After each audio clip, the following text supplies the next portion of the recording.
4,500 years ago, a city in what is now Pakistan had something that most of the world wouldn't have again until modern times.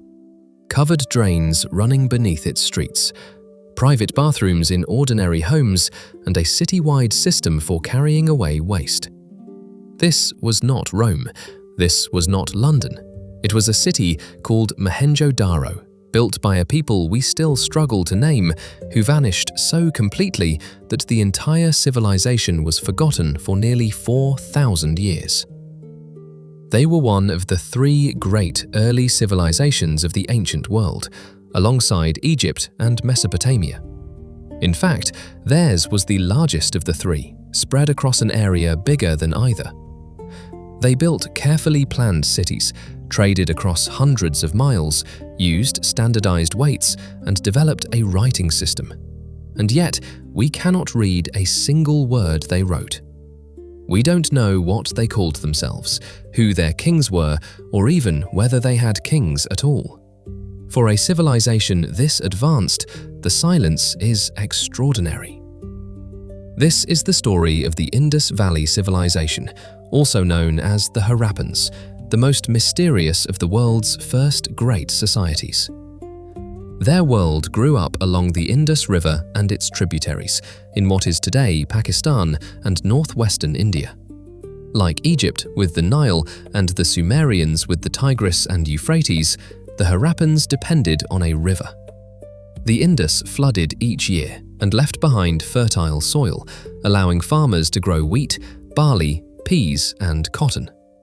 In fact, the Harappans were among the first people in the world to grow cotton and weave it into cloth. That farming surplus fed large populations and freed people to become craftsmen, traders, and builders. The civilization emerged gradually from earlier farming villages, reaching its mature city-building phase around 2600 BCE. At its height, it stretched across more than 1 million square kilometers and may have included 5 million people or more. We know of more than 1,000 Harappan sites, but two stand out: Harappa, after which the civilization is often named, and Mohenjo-daro, the largest and best preserved. What makes these cities remarkable is how carefully they were planned. Walk into Mohenjo-daro and you would find streets laid out in a grid, running in straight lines and crossing at right angles, much like a modern city. This was not random growth. Someone designed it. The buildings were made from baked mud bricks, and here is a detail that astonishes archaeologists. Those bricks were made to a standard size, with the same proportions, across cities hundreds of miles apart. That kind of uniformity suggests a shared system of measurement and a level of organization spread across the entire region. Then there is the sanitation, which is what the Harappans are most famous for. Many houses had their own wells and bathing areas. Wastewater drained out of homes through clay pipes into covered brick drains that ran along the streets. There were public wells, rubbish bins, and what appear to be public baths. The most famous structure of all is the Great Bath of Mohenjo-daro, a large, watertight, sunken pool lined with fine brick and waterproofed with tar, probably used for ritual bathing. No other ancient civilization of this period managed water and waste on anything like this scale. The Harappans understood that clean water and the removal of waste were essential to keeping a dense city healthy. But here is one of the great puzzles of the Indus Valley. In Egypt, you find enormous pyramids and palaces for god-kings. In Mesopotamia, you find towering temples and records of mighty rulers. In the Harappan cities, you find almost none of this. There are no giant palaces, no obvious royal tombs, no grand temples, and no monuments showing kings conquering their enemies. The houses are relatively similar in size, suggesting less extreme inequality than in other ancient societies. This has led some historians to wonder whether the Harappans were governed not by a single powerful king, but by a class of merchants, priests, or city officials. The honest truth is that we don't know how they were ruled.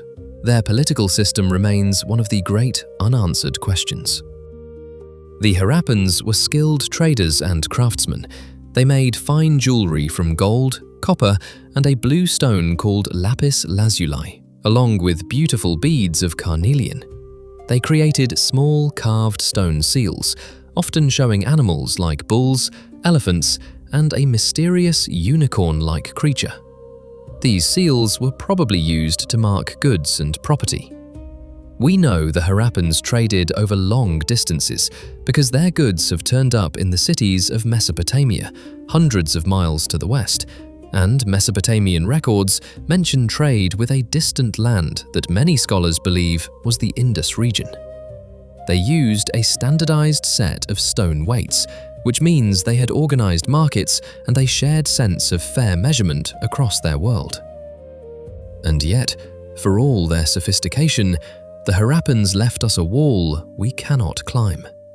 They had a writing system, found on those seals and on pottery, made up of several hundred symbols, but it has never been deciphered. We have no long texts, no bilingual inscriptions to compare it against, and no certainty about what language they even spoke. Until someone cracks the Indus script, the Harappans cannot tell us their own story in their own words. Everything we know comes from the things they left in the ground. As for religion, we have to read it from artifacts rather than texts. Figurines and seals suggest they may have worshipped a mother goddess and nature spirits, and some images show a figure seated in what looks like a yoga-like pose, surrounded by animals. Some scholars see early roots of later Indian religious traditions here, but this remains debated. The ritual importance of water, seen in the Great Bath and the many bathing areas, seems clear. So what happened to them? Around 1900 BCE, the great Harappan cities began to decline. People drifted away from the urban centers, the trade networks broke down, the standardized weights and writing fell out of use, and the careful grid cities were gradually abandoned. For a long time, people imagined a dramatic invasion, but most historians today see no good evidence for a sudden, violent conquest. Instead, the decline was probably slow and driven by several causes working together. Climate change appears to have played a major role. Monsoon patterns shifted and the region grew drier. Rivers changed their courses, and one major river system the Harappans depended on may have dried up or moved, cutting off the water that fed their farms and cities. As agriculture faltered, the cities could no longer sustain their populations. The Harappans did not vanish from the earth. Their descendants continued to live in the region as smaller farming communities, and their genetic and cultural legacy flowed into the later populations of South Asia. Some of their practices, perhaps their reverence for water and certain religious ideas, may have survived in the traditions that followed. But the cities, the script, the long-distance trade, and the extraordinary urban order were lost. The civilization that had built the most advanced sanitation in the ancient world slipped out of memory entirely, until archaeologists rediscovered Harappa and Mohenjo-daro in the 1920s. Today, the Indus Valley Civilization stands as a reminder that greatness in the ancient world did not always look like pyramids and conquering kings.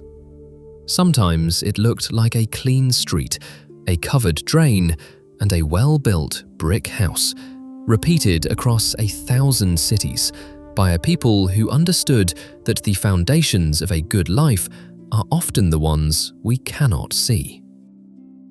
They built one of humanity's first great experiments in urban living, and they did it so quietly that we are still straining 4,000 years later to hear their voices.